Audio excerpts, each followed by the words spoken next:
दिल और दिमाग एक रोचक कहानी। एक शहर के पास एक जंगल था जहाँ दो भिखारी रहा करते थे। क्योंकि उनके पास रहने के लिए कोई घर नहीं था, इसलिए जंगल को ही उन्होंने अपना घर बना लिया था। किसी इंसानों के घर के पास रहने पर वो उन्हें वहाँ से हटा देते, इसलिए उन्होंने जानवरों के घर यानी कि जंगल में ही रहना मुनासिब समझा।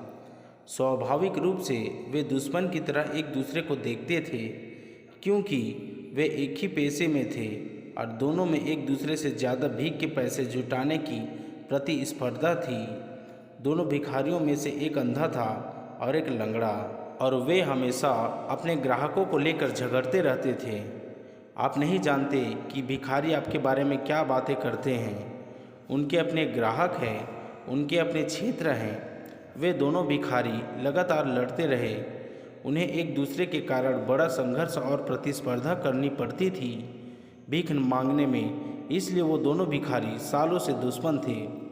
ये दुश्मनी ऐसे ही चलती रहती, लेकिन एक दिन जंगल में आग लग गई। अंधा भिखारी चलने और दौड़ने में पूरी तरह सक्षम था, लेकिन यह उनके लिए खतरनाक था, कारण वह देख नहीं पा रहा था कि वह सही दिशा में जा रहा है या नहीं।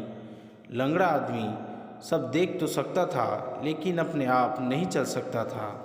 वह आग को तेजी से अपने तरफ बढ़ते हुए देख रहा था, लेकिन बेबस था, वहाँ से हिल नहीं पा रहा था। आग इतनी तेजी से फैल रही थी और हवाएं इतनी तेज थी, लेकिन वह देख सकता था कि अभी भी बाहर निकलने की संभावना थी। कुछ स्थान ऐसे थे जहाँ आग अभी भी तक नहीं पहुँची थी, लेकिन जल्द ही आग वहां पर पहुंच सकती थी। जल्द ही वे एक तरफ से आग से घिर जाएंगे। वे दोनों अपना सारा विरोध, प्रतिस्पर्धा भूल गए। यह लड़ने का समय नहीं था, यह एक होने का समय था।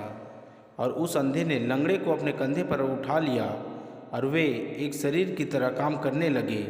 अब उनकी आंखें थीं और उनके दोनों पैर थे। लंगड़ा आदमी देख सकता था और निर्देशित कर सकता था कि उन्हें कहाँ भागना है, तेज या धीमे, और किन दिशाओं से बचना है। और अंधा लंगड़े को कंधों पर उठाकर दौड़ने के सामर्थ्य था। वे बिना घायल हुए जंगल से बाहर आ गए। यह प्राचीन कहानी आपके दिमाग और आपके दिल के बारे में है। आपका दिल देख सकता है लेकिन कह नहीं सकता।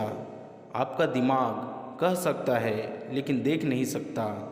यदि आप अपने दिल और दिमाग को, अपने प्रेम और तर्क को करीब लाने में सक्षम हैं, अपने अनुभवों और अभिव्यक्ति को करीब लाने में सक्षम हैं, तो शायद मन भी कुछ महत्वपूर्ण कह सकता है।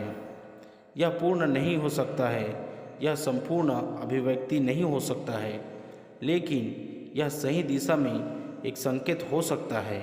मैं ऐसा नहीं कहता कि दोनों के साथ आने से गलतियां नहीं होगी, लेकिन उतनी नहीं होगी जब वे अलग अलग रहते हुए होती हैं। दोस्तों, ऐसे ही रोज़ कहानियाँ पढ़ने और देखने के लिए हमारे YouTube channel Hindi motivation story को लाइक, सब्सक्राइब और शेयर कर दीजिए। धन्यवाद। मिलते हैं और भी ऐसे ही कहानियों पर।